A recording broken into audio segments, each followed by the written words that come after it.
Bonjour, c'est Léa, bienvenue dans cette nouvelle vidéo. Je suis coach et écrivain, je t'aide à déployer ton plein potentiel pour atteindre tes objectifs et vraiment que tu vives une vie vraiment idéale pour toi. Alors je voulais faire suite à ma vidéo de mon bilan des 2 ans sans alcool. C'est une vidéo qui marche beaucoup, c'est celle qui a le plus de vues ces derniers mois. Ça cartonne assez. Et suite à ça, après j'avais fait des vidéos avec mes conseils, etc. etc. Et ce qui est assez marrant, c'est que là, je suis coach depuis peu et maintenant quand je vois en fait les addictions avec un œil de coach, ben, je trouve que c'est complètement différent. Enfin, je vois les choses d'une autre manière. Donc mes vidéos de conseils précédentes, je pense que bah, c'était déjà des bons conseils. Mais là, je voulais vraiment donner les conseils en mode coach. Voilà. Alors vraiment, pour moi, le premier conseil, donc par rapport à l'alcool, mais ça s'applique aussi aux addictions en général, c'est vraiment, est-ce que, pourquoi tu as du mal à t'arrêter? Est-ce que c'est peut-être parce que c'est un besoin? Donc ça, c'est super important. En fait, les gens qui n'arrivent pas à arrêter et qui, au fond d'eux-mêmes, en fait, quand c'est vraiment une addiction, t'as envie, t'as vraiment envie d'arrêter, et en même temps, il y a une autre partie de toi qui n'a pas envie, qui se rattache à ça parce que, en fait, ça comble un besoin en toi. Et si t'as pas cette chose pour combler ce besoin, et ben ton besoin n'est pas comblé, donc après tu te sens pas bien, donc en fait tu as besoin de ça. Donc exemple pour le sucre, donc moi justement j'ai eu l'expérience assez récemment parce que je me suis fait coacher sur le sucre, et en fait la personne trouvait que je voulais pas vraiment arrêter, enfin du coup ça m'énervait un peu parce que j'étais ah ben si, ça fait quand même plusieurs mois que je bosse dessus, j'ai vu les bienfaits, je me suis documentée, mais en fait, pour elle, j'avais pas vraiment envie d'arrêter. Mais bon, ce qu'il faut comprendre, c'est que oui, en fait, c'est une addiction. Ça comble un de mes besoins. Je lui avais dit que moi, ça comble mon besoin de sécurité. Et aussi de diversité, parce que pourquoi? Parce que quand on mange du sucre, bah, en fait, c'est du confort. On est bien, c'est agréable. Moi, j'ai toujours associé ça au confort. Tout simplement, bah, on va dehors, c'est les vacances, on mange une glace. Voilà, confort. Ou on fait une balade, oh il pleut, oh on va manger une petite crêpe. Ou boire un bon petit chocolat chaud, bien au chaud. Enfin voilà, tout ça c'est pour moi c'est associé au confort. Et comme j'ai besoin un peu que ce besoin de confort soit quand même comblé de temps en temps, et bien c'est comme ça que j'ai trouvé en mettant de la nourriture. Il n'y a que 4 besoins. Il y a les besoins d'appartenance, de diversité, de sécurité et d'importance. Donc notamment le besoin de diversité, bah, c'est qu'on aime bien les choses variées, on aime bien le changement. Voilà, ça nous sort. C'est comme ça que des fois, bah, on va être un peu addict au téléphone ou aux réseaux sociaux parce que bah, on va avoir plein de diversité. Appartenance, bah, c'est le fait d'appartenir à un groupe. Donc notamment les fumeurs, ils vont commencer souvent comme ça pour faire partie du groupe. Après l'alcool, c'est aussi un peu ça parce que c'est pour faire partie d'une bande de potes, pour être cool en soirée, etc. Et si on n'a plus ça, bah, des fois on est un peu à part. Donc voilà, donc vraiment analysez, regardez bien, pensez bien à ces 4 besoins. Et est-ce que cette addiction comble un besoin? Normalement, ça doit en combler même plusieurs.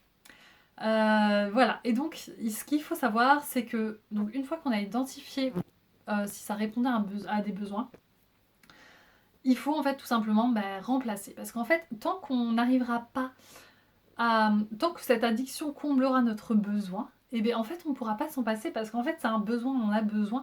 Et si ça répond pas à nos besoins, bah après on finit complètement dépressif parce que c'est vraiment important pour nous d'avoir ces besoins comblés. Donc voilà, donc la technique c'est de remplacer ça par une meilleure habitude, parce que là c'est une mauvaise habitude. Une meilleure habitude, donc par exemple faire du sport. Par exemple faire du sport, au bout d'un moment on va devenir addict parce que bah, y a quand même des hormones qui se dégagent, etc.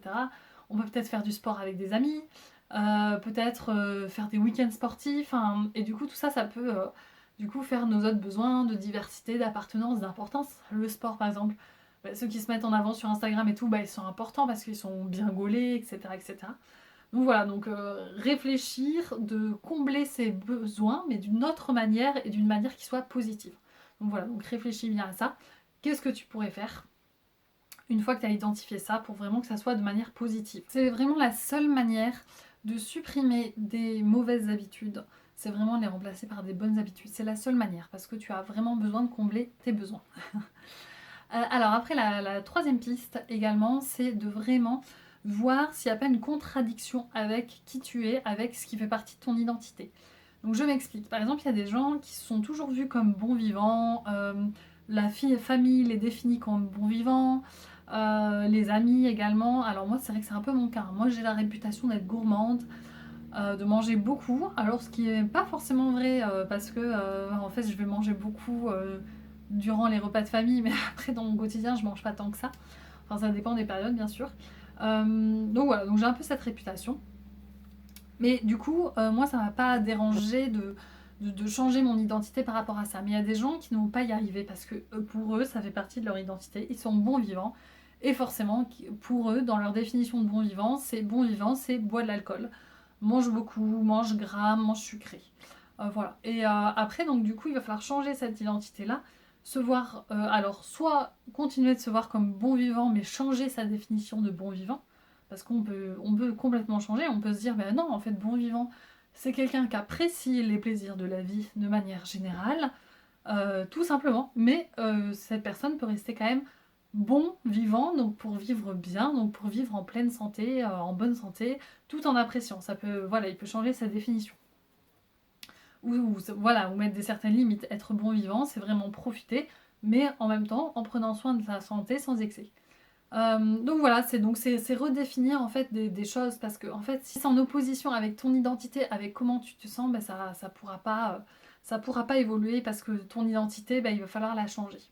Donc voilà, donc à toi de noter qui tu veux être. Moi je sais que notamment je m'étais dit non, je veux plus de ça, je veux vraiment me voir comme une personne saine. Ça a été super important pour moi.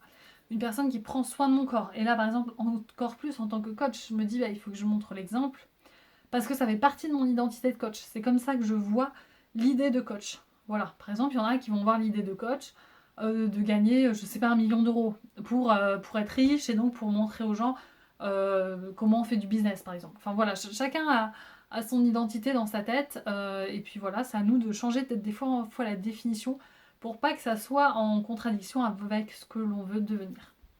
Donc voilà, donc je t'ai donné ces 3 conseils vraiment que j'ai appris récemment en étant coach, que sinon après c'est vrai que je te les avais pas donnés.